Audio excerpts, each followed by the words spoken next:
Okay, let me switch gears just for a second and even go more general. I've been kind of backing up as we got right into apologetics. And now let me go a little bit more general, and that's because you are day in and day out working with college students, and for me as a teacher at Liberty, I work with them in this kind of academic setting. But you're in a different kind of role as a pastor.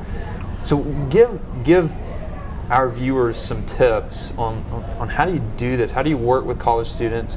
What are some of the and so that's a really general question, but also what are some of the questions that these college students are asking you and your staff pastors? So I'll kind of do that one at a time. Okay. The first one, tips or whatever, I think it is to get rid of the dichotomy between depth and relevance. We sometimes want to put these two at odds, as if with Christians I go deep, and with people that aren't really super well versed in the Bible, I want to be relevant because that's the way to get them. That's just not true anymore. It's not true for the younger generation, and as you said a minute ago, it's really not even true for the older generation because they're being confronted with all these things. Deal with these things head on. Don't be embarrassed about them. Talk about some of the difficulties that Christians have had for centuries with some of these hard questions of faith, and just be really upfront about them. That's if I were going to give one kind of word of advice, if you will, to people doing that would be it. What's the second part of the question?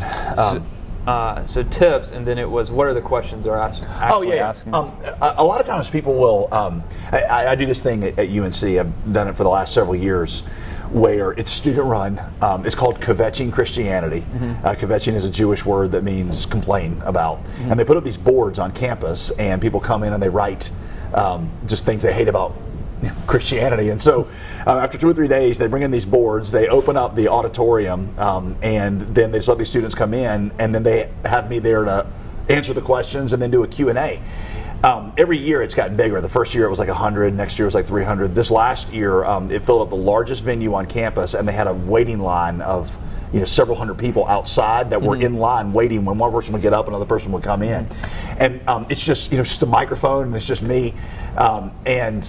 People sometimes are like, man, how in the world, because live questions. And what I want to tell them is there's like 5 questions that they ask, period. Different forms of the 5 questions, and once you at least know how to address these 5 questions, you're going to be on pretty good footing in any setting. There's questions about the reliability of the Bible. There's guys like Bart Ehrman and others who are saying, this is obviously a book that has grown with legend over time.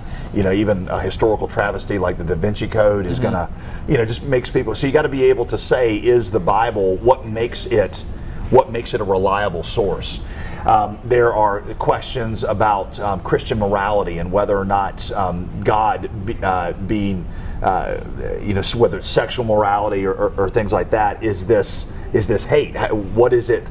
How do you believe in what the Bible says on certain moral things and being a person who is tolerant and loving?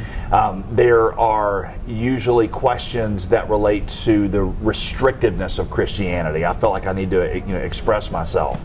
That's one I felt like I deal with a lot. Questions in the Old Testament. Is God a moral monster because he allowed this stuff? There's some of those. There's a lot of good works on those. I wouldn't say that I'm coming up with answers. I'm just learning to tap into the right resources.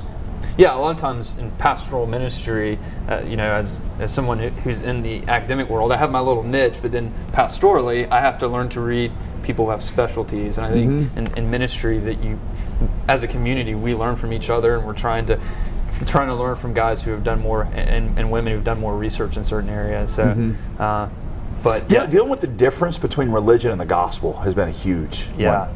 Well, I think that resonates, especially with younger people. That's one thing that young people have, and if you just look at the books who've picked up on that recently, and the young people just tend to latch onto that.